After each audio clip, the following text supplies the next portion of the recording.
যেমন জাতীয় নির্বাচন যেহেতু দল নিরপেক্ষ সরকারের অধীনে হোক, এটা সবাই চায়।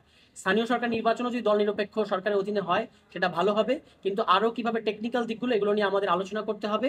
অর্থ বিল এবং আস্থা ভোট, দলের বিরুদ্ধে ভোট দেওয়া, এই দুটো বাদে অন্যান্য সকল ক্ষেত্রে সংসদ সদস্যরা স্বাধীনভাবে মতামত প্রকাশ করতে পারবে।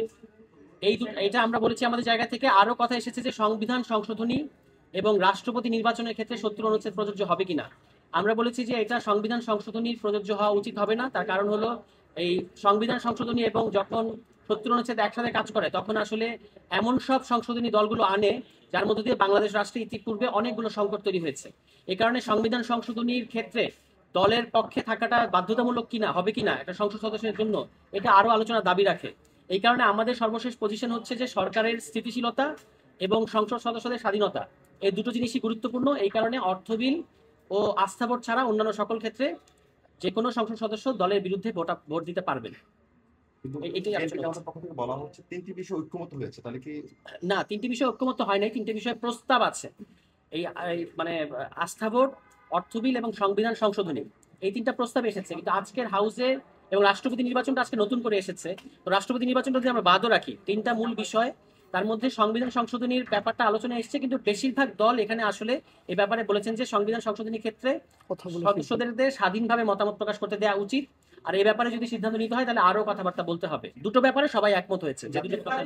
জাতীয় নিরাপত্তা একটা প্রশ্ন এটা বিএনপি বলেছেন তারা জাতীয় নিরাপত্তা, কিন্তু জাতীয় নিরাপত্তাটা যেহেতু ডিফাইন্ড না, এবং এটা আমাদের কাছে মনে হচ্ছে যে সেই একই 70 অনুচ্ছেদ যে কোনো কিছুই আপনি জাতীয় নিরাপত্তার নামে নিজের দলের সদস্যদেরকে মতামত দেওয়াটাকে আপনি বন্ধ করতে পারবেন।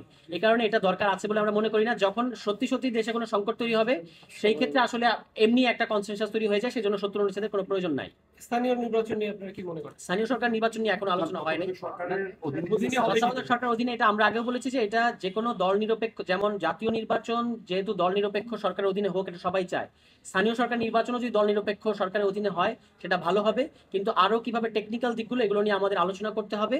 আপাতত আমরা নীতিগতভাবে এটার সাথে একমত আছি যে এটা না, যে তত্ত্বাবধায়ক সরকারের সময়ে যেমন এই কথাটা এসেছে যে তত্ত্বাবধায়ক সরকারের মেয়াদ 4 মাস, এবং তখন সেক্ষেত্রে জাতীয় নির্বাচন এবং স্থানীয় সরকার নির্বাচন মানে ওয়ান আফটার ওয়ান, যেমন 1 মাস আপনি রাখতে পারেন যে স্থানীয় সরকার নির্বাচন হবে। কোন কোন দল প্রস্তাব দিচ্ছে, আমরা এটা ভেবে দেখছি যে স্থানীয় মানে তত্ত্বাবধায়ক সরকারের মেয়াদ 4 মাসের জায়গায় 6 মাস হতে পারে কিনা স্থানীয় সরকার নির্বাচনে দেওয়ার ক্ষেত্রে। এই ব্যাপারে এখনো আলোচনা হয় নাই, কিন্তু স্থানীয় সরকার নির্বাচন দল নিরপেক্ষ সরকারের অধীনে হওয়া উচিত, এই ব্যাপারে আমরা একমত আছি। 4 মাস আমরা ইতিপূর্বে বলেছি যে 3 মাস হোক আর 4 মাস হোক, এটার নাম হতে হবে নির্বাচনকালীন তত্ত্বাবধায়ক সরকার বা নির্বাচনকালীন অন্তর্বর্তী সরকার। এটা আমরা একেবারে শুরু থেকে এই প্রস্তাবটা দিয়েছি, কারণ আপনারা জানেন এর আগে 2007-8 সালে যখন 1-11 এসছে তখন এই তত্ত্বাবধায়ক সরকারের নামে কি কি হয়েছে। এই কারণে এটার নাম সুনির্দিষ্ট নির্বাচনকালীন তত্ত্বাবধায়ক বা অন্তর্বর্তী সরকার হোক, মেয়াদ 4 মাস কিংবা 3 মাস যেটাই হোক, আমরা এই ব্যাপারে ফ্লেক্সিবল থাকবো। তবে যদি স্থানীয় সরকার অন্তর্ভুক্ত হয় সেক্ষেত্রে 4 মাস প্রয়োজন হতে পারে। Thank you.